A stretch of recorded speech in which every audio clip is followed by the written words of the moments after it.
Children in EVS, today you will read chapter number 21 Animal Homes. आज आप chapter number 21 पढ़ेंगे. आपने कल चैप्टर 19 किया था, चैप्टर 20 आपका कट है. इसके ऊपर आप इस तरह से क्रॉस लगा दीजिए, ये आपके सिलेबस में नहीं है. So I am going to start chapter number 21 animal homes. इसलिए मैं आज चैप्टर नंबर 21 एनिमल होम्स, जानवरों का घर, उसको पढ़ाना स्टार्ट कर रही हूँ.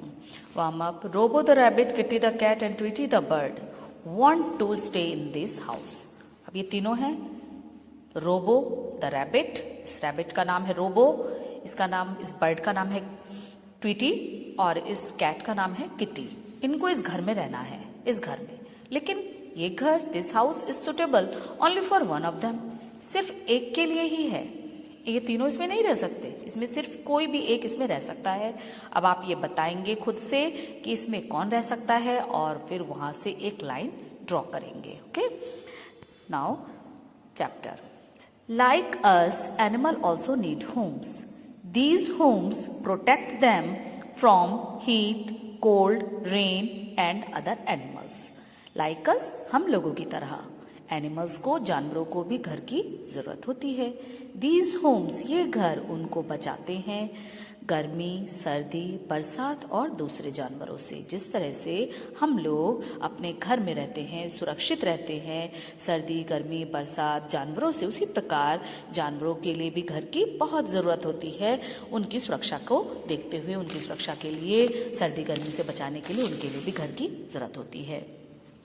Different animals live in different kind of Holmes.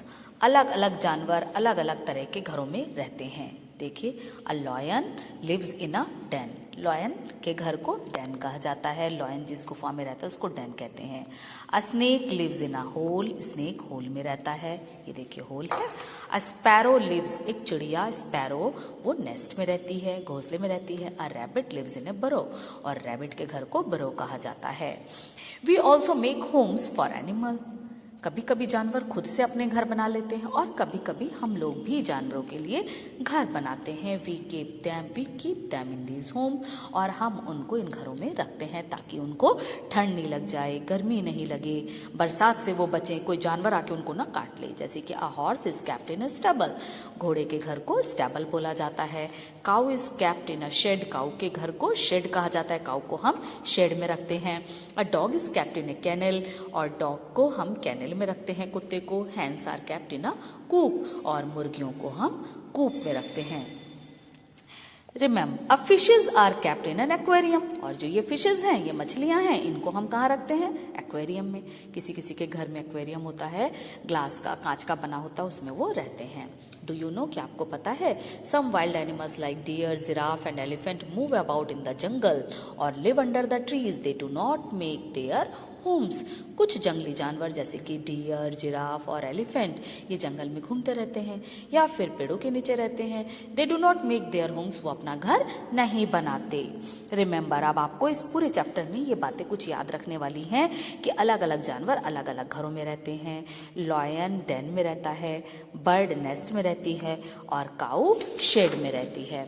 A lion lives in ए. अब आपको बताना है लॉयन इनमें से कहाँ रहता है, होल में या डेन में. होल में तो नहीं रहता क्योंकि स्नेक रहता है, तो आप डेन पे टिक करेंगे.